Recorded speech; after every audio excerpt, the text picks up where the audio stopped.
Cell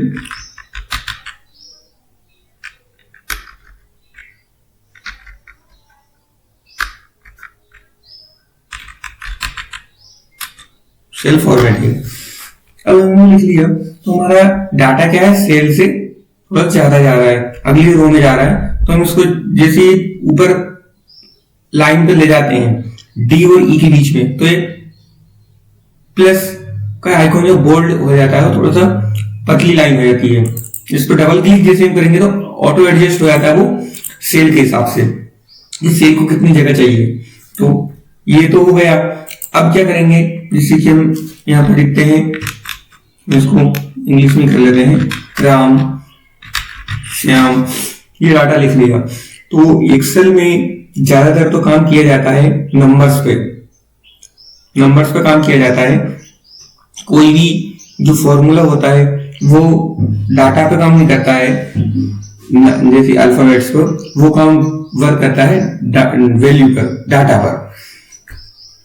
तो Excel में हमको दिखाना पड़ता है प्रत्येक सेल में, या कहें तो हम रो को, कि उसको जो डाटा फीड कर रहे हैं उसमें हम डाल रहे हैं वो क्या है, डेट फॉर्मेट में है, करेंसी है, नंबर्स में है, लेटर में है, जो भी है। जैसे हम 1 2 3 4 लिख दिया, 5 6 4 5 6 7 लिख दिया। अब ये डाटा गया किस फॉर्मेट में है, तो ये अभी जनरल फॉर्म में जा रहा है। बाय डिफॉल्ट तो एक्सेल में प्रत्येक सेल में डाटा जनरल फॉर्म में ही टाइप होता है। अब जैसे कि हम इसको टाइप करना चाहते हैं, इसको हम करना चाह रहे हैं नंबर्स में, करेंसी में करना चाह रहे हैं, करेंसी में ले लिया। हम इसको देना चाह रहे हैं नंबर्स में, नंबर्स में दे दिया, जनरल में दे दिया। अब टेक्स्ट में देना चाहते हैं, तो जैसे हमने टेक्स्ट में दिया तो क्या अपने आप लेफ्ट साइड में चले गया, टेक्स्ट फॉर्मेट में चला गया। टेक्स्ट फॉर्मेट में जैसे हमने इसको किया, टेक्स्ट में चला गया। जैसे नीचे वाले डाटा को हम दे देते हैं कि नंबर्स में दे दिया। अब नंबर्स में दे दिया तो इसके पीछे दशमलव के बाद 2 डिजिट तक, 2 वैल्यू तक दशमलव लेस में 0 ले लिया। दशमलव कम ज्यादा करना हो तो हम यहां से बढ़ा सकते हैं और यहां से घटा सकते हैं।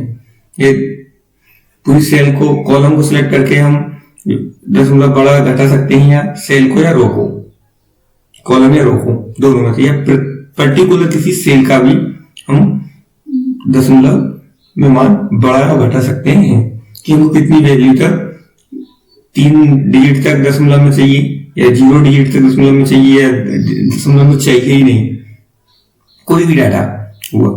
अब क्या होता है कि जैसे कि ये डाटा है 1 2 3, अब पर्टिकुलर हमको डाटा को सेट नहीं करना है, इसमें कलर करना हो, बोल्ड करना हो, तो सेल को सिलेक्ट करना, सेल पे क्लिक किया, बोल्ड कर दिया, बोल्ड हो गया। अब हम उसी सिलेक्टेड सेल के डाटा को कलर करना चाहते हैं, कलर कर दिया, रेड कलर हो गया। नहीं, रेड कलर नहीं चाहिए, दूसरा कलर करना है, ये कर दिया। उसको बैकग्राउंड येलो कर दिया हमने, इसका साइज हमने बढ़ा दिया। इसमें अपने आप इसका साइज क्यों ले लिया कॉलम के हिसाब से, क्योंकि हमने यहां पर सेल फॉर्मेटिंग लिख रहे थे तो हमने इस पर ऑटो पे क्लिक किया था, तो अपने आप ये पूरी कॉलम पर ये फीड हो गया कि जितना बड़ा साइज टेक्स्ट का होगा उतना ही रो, वो कॉलम जो है अपने आप उतना बड़ा हो जाए, एडजस्ट हो जाए सेल के हिसाब से। अब हम क्या चाहते हैं कि सेम डाटा, सेम फॉर्मेटिंग, ये ग्रीन कलर ब्लू कलर में लिखा हुआ है टेक्स्ट, और उस पर फॉर्मेटिंग है बोल्ड की, साइज की, कलर की, बैकग्राउंड कलर की, ये सभी नीचे वाले नंबर्स पर भी आ जाए। तो इसके लिए क्या करते हैं हम कि इस पे भी अलग से अप्लाई करें ये सभी चीजें, तो वो टाइम लगेगा।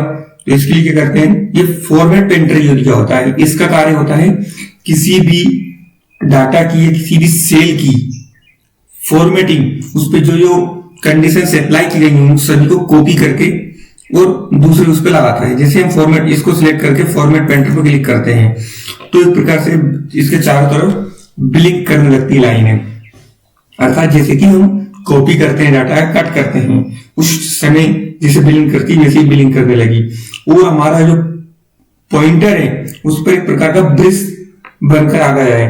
ब्रश बनकर आ गया मतलब कि उस पर कुछ ना कुछ फॉर्मेटिंग कॉपी हो गई है। डाटा कॉपी नहीं होगा, फॉर्मेटिंग कॉपी हुई है फॉर्मेट पेंटर से। और जिस भी डाटा पे हमको लगाना है उस पर हम लाकर उसको क्लिक कर देंगे उस सेल के ऊपर, तो उसको वो अपने आप ले लेगा। अब ये हेज में क्यों दिख रहा है? क्योंकि ये डाटा से ज्यादा बड़ा। और जैसे ही हम इस कॉलम को बड़ा करेंगे, ड्रैग करेंगे इसे पकड़कर, तो अपने आप इसने ले लिया। अब सेम फॉर्मेटिंग हम ऊपर भी लगाना चाहते हैं तीनों पे, तो तीनों पे लगाना चाहते हैं तो इसको फॉर्मेट पेंटर से इसका फॉर्मेटिंग कॉपी कर ली और एक साथ हम जितनी रो पर चाहे जितनी टेबल पर चाहे फॉर्मेट पेंटर अप्लाई कर सकते हैं। एक नंबर एक सेल का फॉर्मेट पेंटर कॉपी करके फॉर्मेट कॉपी करके उन जितने नंबर्स ऑफ कॉलम या जितने नंबर ऑफ रो पर चाहे फॉर्मेट पेंटर अप्लाई कर सकते हैं। सिलेक्ट करके बस छोड़ना होगा, ये अपने आप इसने ले लिया। जैसे हम इसको पकड़ कर इधर ड्रैग करते हैं तो ये ले लिया इसने। जैसे कि राम फॉर्मेट पेंटर आ गया, सेल फॉर्मेटिंग में राम श्याम 1 2 3 4 5 6 7। तो फॉर्मेट पेंटर का कार्य क्या होता है, उनको इतना ही समझना है कि किसी भी सेल की सेम कॉपी उस डाटा को छोड़कर वो उस पर जैसे बोल्ड किया गया, इटैलिक किया गया, उसको सेंटर किया गया, उसका अलाइनमेंट किया गया, जितनी भी चीजें उस पर अप्लाई की गई कंडीशंस, वो सभी को कॉपी कर लेता है। और जिस पर भी हम अप्लाई करना चाहते हैं उस पर ले आकर क्लिक करना होता है, तो उस सेल पर या उस कॉलम पर या उस रो पर जहां तक हमने रेंज सिलेक्ट कर रखी है वहां तक वो अपने आप सेम फॉर्मेट कॉपी पेस्ट कर देता है। तो हमारा इस वीडियो में इतना ही, मिलते हैं नेक्स्ट वीडियो में।